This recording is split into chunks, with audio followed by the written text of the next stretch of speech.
Second thing is that stress, prelims is a mind game. The stress remains how you manage your skill. It is mental agility is tested because this is an elimination round. I think one should be happy because that not happy for the sake of being happy. Because if you're happy, you're likely to score more. Talk to your friend because this is not the end of the world. Okay, 5-7 years, I feel that asking 12 to 16 questions. Okay, at least prepare a list, go through few articles which are in news. So those articles you at least read once.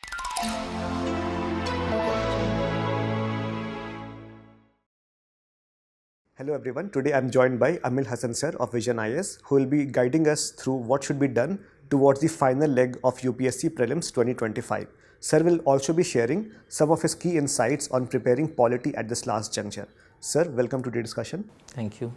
Sir, with very few days left for the exam, students are crippled with doubts, anxiety and self-questioning. So in this context, sir, what is some of the smart strategies to prepare? Yeah, that's a very pertinent question. Actually, stress remains a key thing.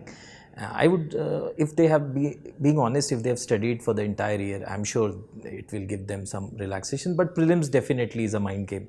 So the kind of academic exposure, endeavor, and the hard work that they have done, I'm sure they should not feel stressed before the exam. They must likely natural stress is there, but they will sail through if they have worked hard. That's a very honest submission. Second thing is that stress, prelims is a mind game. The stress remains how you manage your skill. It is mental agility is tested because this is an elimination round. So sleeping well before exam, I perfectly believe that if you sleep well before exam, then you are going to make 3-4 questions more correct. Okay, so that is a very pertinent thing. Second, because by taking stress, nothing can be done. So if you have worked hard, you will. So I think you will do good. So I think one should be happy because that not happy for the sake of being happy. Because if you're happy, you're likely to score more. Because this is purely an elimination round. You have answers before you on the basis of intelligent guess, your experience, your prudence, your calmness inside the examination hall. So I strongly feel that being happy and sleeping well before exam is going to be, and talk to your friend because this is not the end of the world. Okay, so I mean there is no point thinking about what if not. That's something which one should be happy about. And parents also, I strongly feel that they must understand, and the society is unrealistic in expectations many a time that creates undue pressure on a young mind. So these things should, my message would be that the student should be happy and calm. Parents should also understand, and students must be practical at the end of the day. I mean, this is not, this is something which is just a reflection of how they have been working for past 1 year. Okay. So feeling happy, not taking stress and sleeping well. And sleeping well, yes. Okay, sir. Now coming to the subject specific part, sir, when it comes to polity, we see that every year 10 to 15 questions come from polity, and the best part is that we can predict those questions because they're largely from the static sources. Very few of them require study which is beyond the static parts. So sir, in your opinion, what are some of the key areas from polity which students tend to miss but they are very important from exam perspective? That's actually a very good question. Okay. Actually, the thing with polity is that polity, most of the students, even an average school student scores relatively well. I would use the term relatively well. So polity is an area where you can score well. So last 5-7 years, I feel that asking 12 to 16 questions. Okay. Undoubtedly one, the governance aspect has increased because the static 5-6 questions would be static. UPSC knows very well that everyone would be answering those questions. Any standard textbook that you pick, VisionIAS material and all, definitely does justice to that. With respect to governance, also being honest, this is too late to say, but I have been saying this for around the year.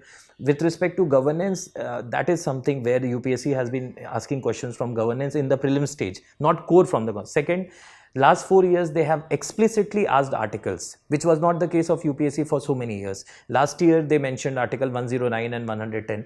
Before that they mentioned about attorney general, and over the years they have explicitly mentioned the article. So they can prepare a list of few articles, hardly 15-20. Read them because they may ask a question. So how can I be helpful? Just saying this is not easy. So I was pondering over the topics. By the grace of God, I feel that there will be 5-6 topics, although I couldn't get much time to ponder much, but few topics. One, I feel that, see, I'm just a speculative person in this regard on the basis of experience, whatever God has bestowed.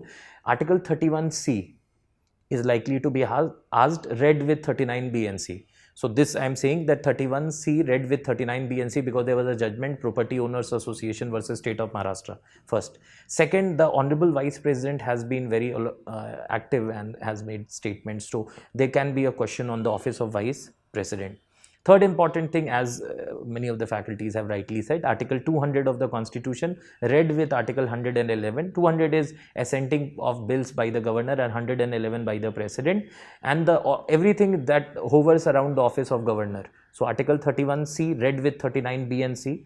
Then you have the office of vice president, then the approval of bills by the governor. Next, another important article which I feel that they may, that is question would be on language. This year, if you ask me, one of the most likelihood question would be on language. So what we can do, Article 343 to 351 official languages, Article 29 and Article 30 that cultural and educational rights. Then few languages have been given classical status last year. So that PIB you can search, Press Information Bureau. So classical languages, Article 343 to 351 and Article 29, Article 30 and Article 344 specifically 343, 344. 345, 348 and 351. Okay, and Article 350 A and B, almost 343 to 351. So languages, I feel that there will be one question on language. I feel there may be a question on Article 31C, 39B and C. Third, I strongly feel that there may be a question from Office of Vice President and the Office of Governor. Another important thing that they may ask a question on State Reorganization Act this time. Why? Because State Reorganization Act, many of the discussions that are going on today is a reflection of past. So present is a reflection of past. So they may also go through. And if you can give me enough, so judicial accountability. Judicial accountability, I feel separation of powers may there will be a question. Okay, judicial accountability में Article 124, that is the appointment of judges of Supreme Court, Article 217 judges of High Court, Article 131 dispute between center and state. And since today morning I was reading, the Honorable Vice President has President has sought an opinion from Supreme Court. So Article 143 and one last article which is absolutely in news, Article 142. The power of Supreme Court to do complete justice. So whatever I have said, 5-7 points, most likely 2-3 questions would be there from here only. I hope by the grace. That's very comprehensive, sir. Thank you so much, sir. Any final advice to the students? Final advice I would give that regarding polity, I would say that polity, you do few basic things, because don't rush to new sources, because that is not going to help. At least prepare a list, go through few articles which are in news. So those articles you at least read once. Second, the topics that I have said, you cover this. And again, I would reiterate the same, that one has to be very calm. Because if you are calm, believe me, you are going to, because the cutoff that has been released by UPSC, I think 87.9. 87. So 87, 88 cutoff is something which is easily achievable with the kind of preparation that you have. So if you sleep well and be absolutely calm, I can give you till today evening so many questions where UPSC has just been testing whether you are calm inside the examination hall or not. So those questions which appear to be too easy, one has to be vigilant on that, and those which appear to be too tough, most likely it is going to be one of the easiest question. So I strongly feel that one has to be very, very calm. If you are calm inside the examination hall, the kind of cutoff that we are having, I don't find a reason where you will not qualify. So, and I'm sure I've seen the students working hard to, this is just another exam, and it is something where I don't find you should be stressed on that. Sleep well. Make it a habit from now only that you sleep, so that on the day of exam you are absolutely relaxed. Thank you so much, sir, for and your all the best. And of course, I would like to add all the best. My best wishes are always there with you all.